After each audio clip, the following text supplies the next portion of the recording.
you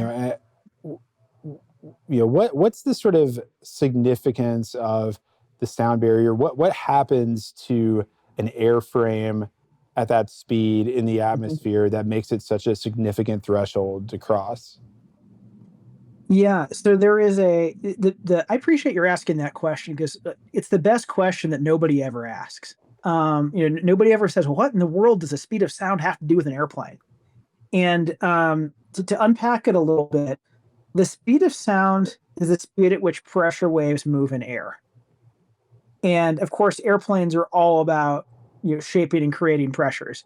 And so when you are subsonic, what that means is every time the airplane moves, it creates a pressure wave that goes faster than the airplane. So if you think about it from the perspective of the nose of the airplane, it's flying along, and there is a pressure wave It's comes pushing the off the air. nose that goes ahead of the airplane.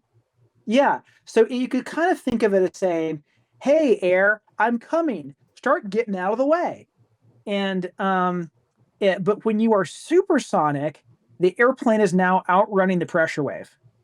And this is why it is a very discrete point at which physics change. And now the airplane is crashing into the air before the air knows it's coming. And that's what creates shock waves. That's what gives rise to sonic boom. And that's what gives rise to a whole bunch of aerodynamics that change around Mach 1.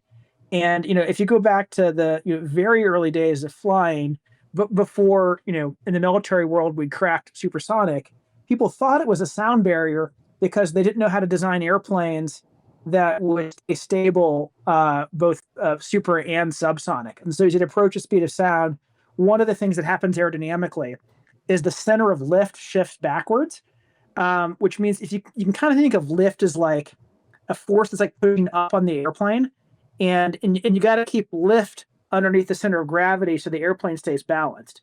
But when the center of pressure moves aft, now it means that basically you lift is pushing up at the back of the airplane. Nothing's balancing on the front of the airplane, and it tends to like tip over.